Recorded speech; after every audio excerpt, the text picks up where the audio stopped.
మీ business ఏదైనా మీ ఊర్లో promotion చేయాలంటే అది సుమన్ టీవీతోనే సాధ్యం. ఇప్పుడే సంప్రదించండి. నమస్తే. Welcome to Suman TV Kothagudem. Bhadrachalam అనగానే మనందరికీ ముందుగా గుర్తొచ్చేది కంచర్ల గోపన్న. అదేనండి భక్త రామదాసు.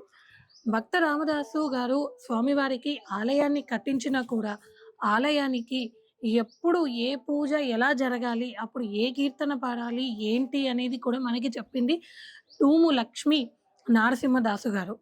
1790 సంవత్సరంలో గుంటూరు జిల్లాలో పుట్టి, బాల్యం నుంచే శ్రీరాముని మీద అమితమైన ప్రేమతో, భక్తితో తన ప్రభుత్వ ఉద్యోగాన్ని కూడా వదిలేసుకొని స్వాములవారి దర్శనానికై భద్రాచలం బయలుదేరారు. రామదాసు గారి తర్వాత సుమారు 100 సంవత్సరాల తర్వాత భద్రాచలానికి చేరుకున్న తూము లక్ష్మీ నరసింహదాసు గారు ఆల్లూరి వెంకటాద్రి గారి దగ్గర శిష్యరికం వహించి దక్షిణ యాత్రలకని చెప్పేసి బయలుదేరారు.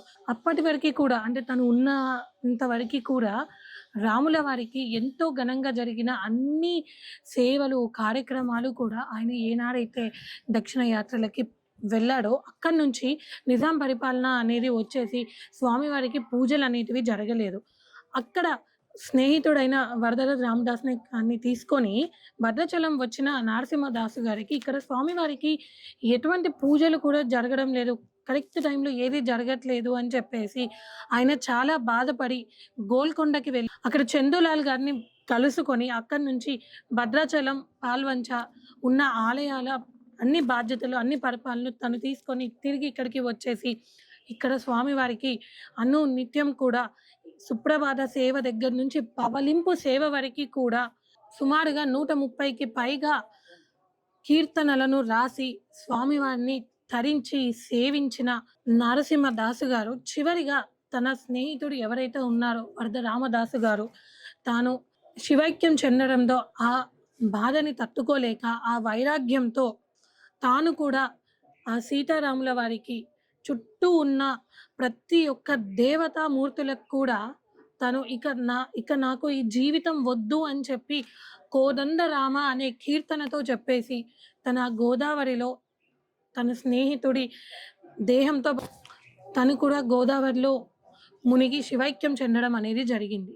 ఇంతటి గొప్ప అయిన లక్ష్మీ నరసింహ దాసు గారి కీర్తనలను మనం ఈనాటి వరకి కూడా స్వామివారికి సుప్రభాత సేవ దగ్గర నుంచి పవలింపు సేవ వరకి ప్రతి ఒక్క కీర్తన ఖచ్చితంగా స్వామివారికి ఇక్కడ అనేది వాళ్ళు వేస్తారు. ముఖ్యంగా మనం ఈ నరసింహ దాసు గారు స్వామివారికి 10 ఉత్సవాలని ప్రారంభించారు. ఆ 10 ఉత్సవాలు కూడా ఇప్పటికీ మనకి జరుగుతూనే ఉంటాయి. ప్రాముఖ్యంగా మనం అందులో చెప్పుకోవాల్సింది సాయంకాలం పూట జరిగే దర్బార్ సేవ.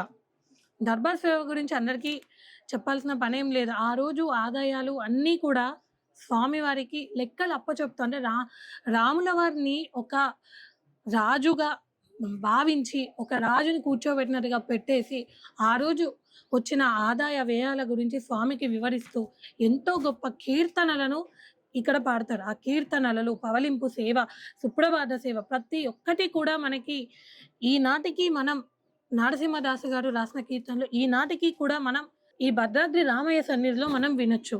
అంతేకాకుండా ఇక్కడున్న అందరికీ తెలిసిన రామదాసు కీర్తనలు అందరూ పాడితే అందులో కొందరు కూడా ఇక్కడ లక్ష్మీ నరసింహదాసు గారి కీర్తనలు పాడతారు.